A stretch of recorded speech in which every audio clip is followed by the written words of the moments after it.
Assalamualaikum warahmatullahi wabarakatuh. Selamat pagi semuanya. Bagaimana kabarnya pada pagi hari ini?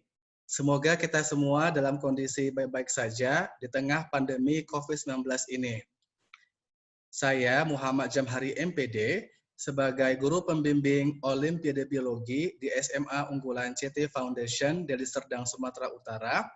Hari ini kita akan membahas soal biologi untuk bidang etologi atau tingkah laku hewan. Nah, sebelum kita membahas soalnya, jangan lupa untuk di-subscribe, like, komen, dan share ya. Terima kasih. Nah, izinkan saya untuk screen share soal etologi pada pertemuan kali ini ya.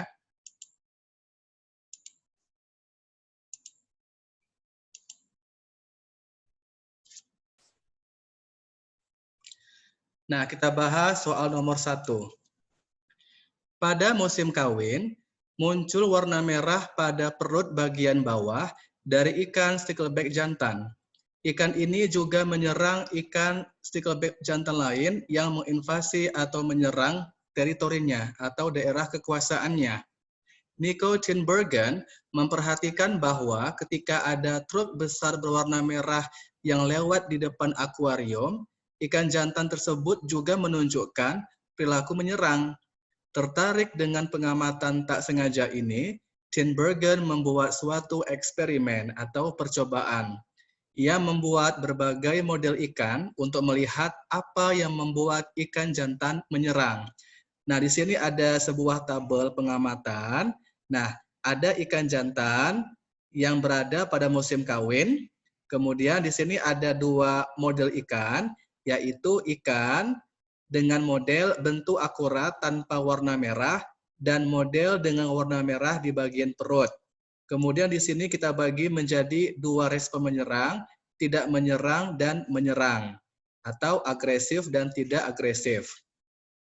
Nah, berdasarkan informasi di atas, tentukan apakah pernyataan-pernyataan di bawah ini benar atau salah. A. Bentuk model memiliki pengaruh terhadap respon menyerang ikan jantan. B. Respon ikan jantan terhadap warna merah merupakan contoh pola aksi tetap atau fixed action pattern. C. Respon yang sama juga akan ditunjukkan oleh ikan jantan terhadap ikan jantan lain di luar musim kawin atau mating. D. Dalam perjalanan evolusi ikan stickleback jantan, menyerang semua yang berwarna merah merupakan strategi yang lebih murah harganya atau lebih terjangkau harganya dibandingkan mendapat risiko telur dibuahi atau divertilisasi oleh ikan jantan lain yang gagal atau tidak diserang. Nah, jadi langsung saja kita membahas statement ini apakah benar atau salah ya. Yang bagian A dulu, kira-kira apa jawabannya? Apakah bentuk model memiliki pengaruh terhadap respon menyerang ikan jantan? Nah, jawabannya adalah salah. Bentuk model tidak memiliki pengaruh terhadap respon menyerang ikan jantan. Nah, bentuk model tidak berpengaruh terhadap respon menyerang ikan jantan. Dari tabel pengamatan ini dapat dilihat bahwa bahkan bentuk model yang tidak realistis pun akan diserang. Nah, dalam kasus ini, stimulus pertanda atau sign stimulus yang menghasilkan respon adalah warna merah. Ya, jadi kesimpulannya adalah bentuk model ikan ini tidak memiliki pengaruh terhadap respon menyerang ikan jantan ya. Yang bagian B, kira-kira apa jawabannya? Nah, respon ikan jantan terhadap warna merah merupakan contoh dari pola aksi tetap. Jawabannya adalah benar. Nah, ini merupakan contoh dari pola aksi tetap atau fixed action pattern ya. Nah, pola aksi tetap atau bahasa Inggrisnya adalah fixed action pattern adalah respon atau tanggapan konstan terhadap suatu stimulus pertanda atau sign stimulus. Pola aksi tetap adalah suatu perilaku stereotipik yang disebabkan oleh adanya stimulus yang spesifik. Contohnya, saat anak burung baru menetas akan selalu membuka mulutnya. Kemudian induknya akan menaruh makanan di dalam mulut anak burung tersebut. Tanpa dipelajari ya, jadi secara spontan, maka anak burung yang baru menetas akan membuka mulutnya agar bisa mendapatkan makanan dari si induk. Kemudian, anak bebek yang baru menetas akan masuk ke dalam air tanpa belajar ya. Kemudian, perilaku ini telah diprogram sebelumnya. Dengan kata lain, tidak diperlukan proses belajar. Pada perilaku kawin pada burung merak jenis Paphomoticus, burung jantan akan menunjukkan keindahan warna ekor bulunya, dan induk burung tidak perlu belajar untuk memberi makan anaknya yang baru menetas. Dan juga anak bebek tidak perlu belajar berenang. Jadi, berdasarkan informasi ini, pada model ikan, maka respon ikan jantan terhadap warna merah merupakan contoh nyata dari pola aksi tetap atau fixed action pattern. C. Kira-kira apa jawabannya? Apakah respon yang sama juga akan ditunjukkan oleh ikan jantan terhadap ikan jantan lain di luar musim kawin atau mating? Jawabannya adalah salah ya. Nah, warna merah muncul pada ikan jantan ketika musim kawin. Maka dari itu, di luar musim kawin, ikan jantan tidak memiliki warna merah. Jika kamu melihat tabel hasil pengamatan ini, maka model ikan realistis yang tidak berwarna merah tidak akan diserang oleh ikan jantan. Ya, jelas. Jadi, model ikan realistis yang tidak berwarna merah tidak akan diserang oleh ikan jantan yang lain. Maka C jawabannya adalah salah. Yang bagian D, kira-kira apa jawabannya? Nah, tadi ini namanya adalah pola aksi tetap ya. Maka untuk menjawab yang bagian D ini, maka kita harus merujuk kepada pola aksi tetap. Nah, jadi jawabannya yang tepat adalah benar. Ya, adanya pola aksi tetap seperti ini pada ikan jantan hingga saat ini menunjukkan bahwa menghabiskan sejumlah energi untuk menyerang apapun yang berwarna merah merupakan strategi yang lebih menguntungkan dibandingkan risiko telur dibuahi oleh ikan jantan lain yang tidak sempat diserang karena terlalu pemilih atau hati-hati atau picky. Ya, dalam hal ini positif palsu tidak mahal harganya, namun negatif palsu bisa jadi sangat merugikan.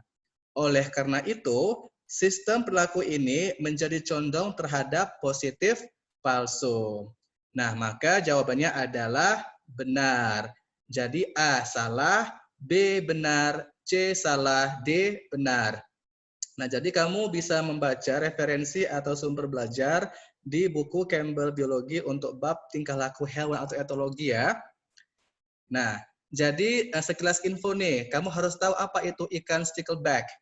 Nah, ikan stickleback bahasa latinnya adalah Gasterosteus aculeatus. Aslinya adalah spesies ikan yang berada di habitat laut. Nah, ikan dengan panjang tubuh sekitar 5 cm ini mengalami evolusi yang cepat ketika leluhur mereka bermigrasi dari laut ke habitat air tawar. Jadi aslinya ikan ini hidup di air asin atau air laut. Kemudian dia bermigrasi dari laut ke air tawar. Sebagian besar ikan stickleback tetap hidup di laut, namun sebagian besar juga bermigrasi atau pindah ke habitat air tawar untuk bertelur. Adanya perubahan gen membuat ikan stickleback ini mampu beradaptasi dengan cepat di dua habitat yang kondisinya berbeda. Satu di air laut atau air asin dan satu di air tawar ya. Nah, itu adalah informasi tentang ikan stickleback. Nah, lanjut kita bahas soal nomor 2. Nah, salah satu cara untuk mengetahui pengaruh dari pengalaman atau experience yang diperoleh seekor individu selama masa pertumbuhan dan perkembangan terhadap responnya terhadap stimulus-stimulus atau rangsangan adalah dengan melakukan studi pengasuhan silang atau cross fostering study. Dengan cara ini, individu muda dari suatu spesies diasuh oleh orang tua dari spesies yang lain. Dengan begitu, dapat diketahui sejauh mana perilaku individu suatu spesies berubah karena lingkungan asuh yang berbeda. Dalam sebuah percobaan atau eksperimen, tikus California jantan muda diasuh oleh tikus kaki putih atau white-footed mice dan sebaliknya. Tikus California jantan dikenal dengan keagresifannya atau sangat agresif terhadap tikus-tikus yang lain. Selain itu, tikus ini juga memiliki keterlibatan yang tinggi dalam pengasuhan anak. Di sisi lain, tikus kaki putih jantan tidak terlalu agresif terhadap penyusup. Ia juga tidak terlalu terlibat dalam pengasuhan anak. Nah, tikus-tikus jantan muda dari kedua spesies ini diasuh silang atau cross fostering hingga dewasa, hingga besar, kemudian tingkah lakunya dicatat atau direkord. Nah, berikut merupakan hasil atau rekor yang diperoleh. Nah, di sini ada dua spesies atau dua jenis. Yang pertama, tikus California jantan yang diasuh oleh tikus kaki putih jantan, dan spesies kedua kebalikannya, tikus kaki putih jantan yang diasuh oleh tikus California jantan. Nah, untuk spesies yang pertama, agresi terhadap penyusup itu berkurang, sedangkan pada spesies yang kedua tidak berbeda atau sama saja. Kemudian untuk spesies yang pertama, agresi dalam keadaan normal itu tidak berbeda, sedangkan pada spesies kedua mengalami peningkatan untuk agresi dalam keadaan normal. Sedangkan pada spesies yang pertama untuk keterlibatan dalam pengasuhan atau fostering, dia mengalami pengurangan atau berkurang dalam proses pengasuhan. Sedangkan untuk spesies kedua, keterlibatan dalam pengasuhan itu tidak berbeda. Nah, berdasarkan informasi di atas, tentukan apakah pernyataan di bawah ini benar atau salah. A. Tikus putih jantan belajar dari orang tua angkatnya atau foster parent-nya untuk lebih terlibat dalam pengasuhan. B. Perilaku dalam hal ini agresi atau keterlibatan dalam pengasuhan memiliki komponen genetik. C. Perubahan perilaku yang dialami tikus yang diasuh silang dapat ditularkan atau diwariskan kepada anaknya kelak. D. Tikus California jantan yang lahir dan diasuh oleh orang tua yang diasuh oleh tikus kaki putih akan memiliki perilaku agresi terhadap penyusup yang kurang lebih sama dengan tikus California jantan yang lahir dan diasuh oleh tikus California jantan yang tidak mengalami pengasuhan silang atau cross fostering. Nah, jadi langsung saja kita bahas apakah jawabannya benar atau salah ya. Nah, yang bagian A dulu, kira-kira apa jawabannya? Nah, apakah tikus putih jantan belajar dari orang tua angkatnya untuk lebih terlibat dalam proses pengasuhan atau fostering? Tentunya jawabannya adalah salah ya. Nah, jadi coba kamu lihat tabel ini. Berdasarkan tabel di atas, jelas bahwa tikus putih jantan tidak mengalami perubahan perilaku pengasuhan anak walaupun ia dibesarkan oleh orang tua yang sangat terlibat dalam pengasuhan anak. Ya, jadi jawabannya adalah salah. Yang bagian B. Nah, kira-kira apa jawabannya? Nah, apakah perilaku memiliki komponen genetik dalam hal agresi atau keterlibatan dalam proses pengasuhan? Tentunya jawabannya adalah benar ya. Benar sekali bahwa tingkah laku memiliki komponen genetik dalam hal agresi atau keterlibatan dalam pengasuhan. Dari tabel, ada perilaku-perilaku yang tidak berubah. Dan hal ini menunjukkan bahwa perilaku memiliki komponen genetik yang pengaruhnya sangat kuat, yang pengaruhnya sangat besar, sehingga tidak berubah walaupun lingkungannya berubah. Ya, nah maka B jawabannya adalah benar. Yang bagian C, apakah perubahan perilaku yang dialami tikus yang diasuh silang dapat diwariskan kepada anaknya kelak? Jawabannya adalah benar. Ya, nah berdasarkan tabel di atas, terlihat bahwa ketika kondisi pengasuhan berubah, maka individu yang diasuh silang akan sedikit banyak mengalami perubahan perilaku.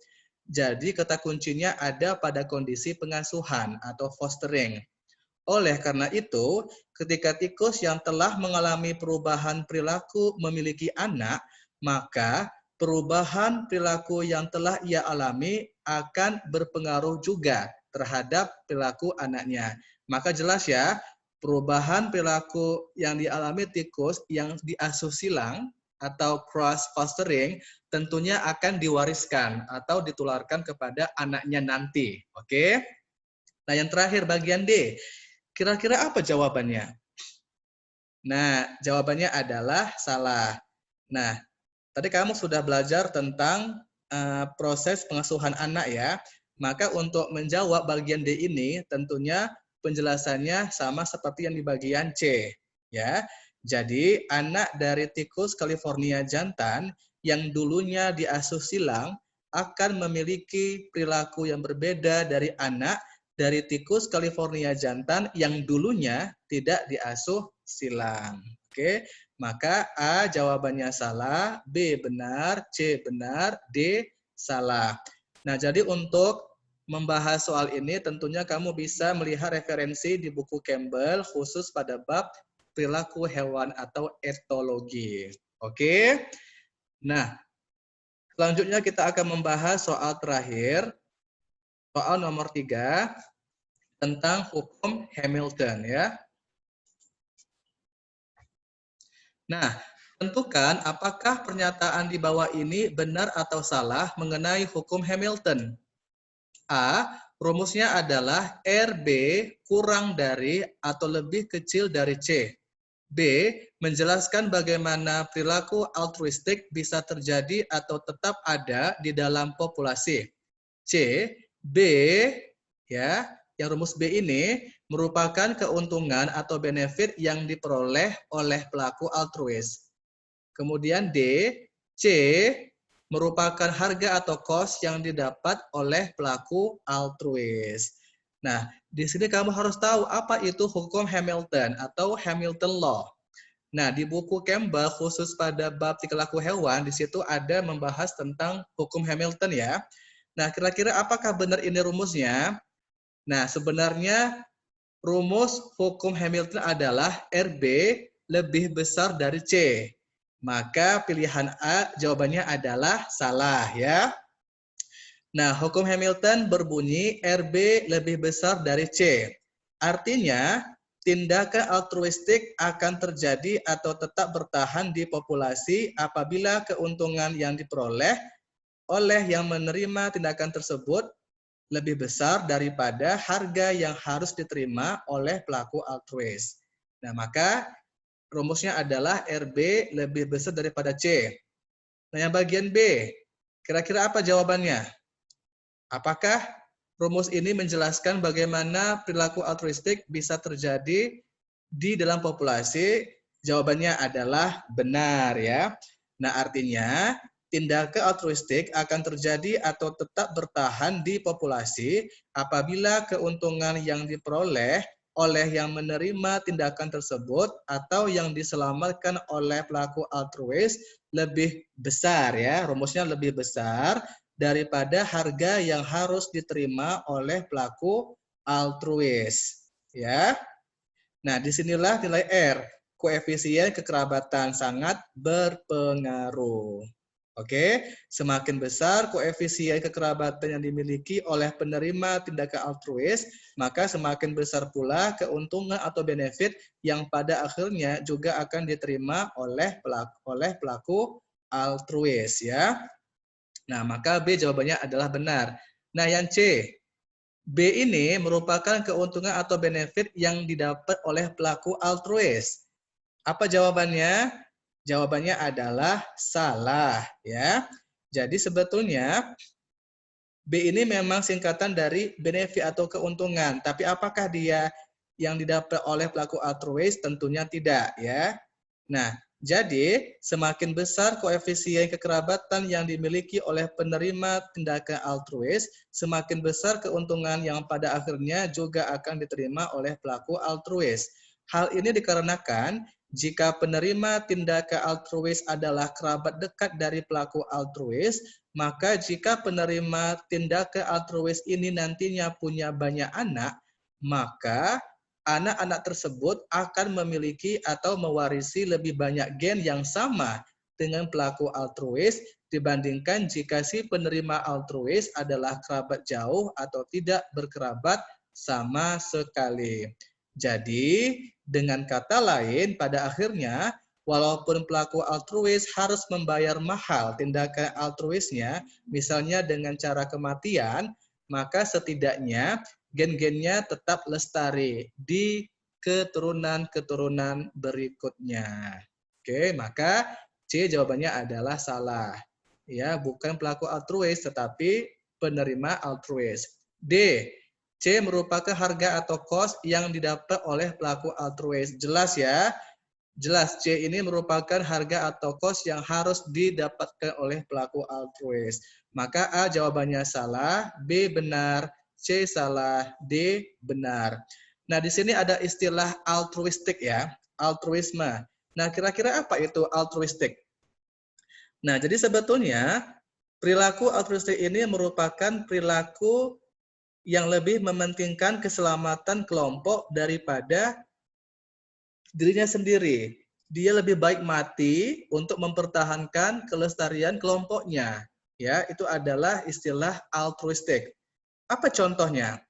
Nah, contoh perilaku altruistik adalah rusa jenis muskoxen di daerah tundra di Antartika. Bila tidak bisa melarikan diri dari predator atau pemangsa, contohnya serigala, akan mengirimkan bau dari jari kakinya yang disebut kare. Nah, jadi untuk lolos dari predator, maka rusa jenis muskoxen itu akan mengirimkan bau atau sense dari jari kakinya yang disebut dengan kare ya. Nah, yang kedua apalagi contohnya? Kera jenis babon di Afrika. Bila ada bahaya misalnya dengan datangnya singa atau leopard atau macan tutul, maka akan membentuk formasi kera yang tua. Betina dan anak-anak di tengah dikelilingi oleh kera-kera muda jantan. Sedangkan kera jantan yang menjadi raja akan berusaha mengusir atau menyerang pemangsa tersebut. Maka tingkah lakunya adalah mereka membentuk formasi ya, membentuk suatu lingkaran. Di situ ada kera yang tua, ada kera betina, dan juga ada yang masih anak-anak. Kemudian kera jantan yang akan menjadi pemimpin atau rajanya yang nantinya akan berusaha untuk mengusir predator atau pemangsa tersebut. Nah, apalagi contohnya? Nah, induk ayam akan bersuara ribut sebagai tanda bahaya bila dilihat ada burung elang yang datang. Anaknya dipanggil untuk disembunyikan. Ini jelas ya, kalau ada elang datang, maka induk ayam akan ribut, akan memberikan suara yang besar, itu gunanya untuk melindungi anaknya dari pemangsa atau predator.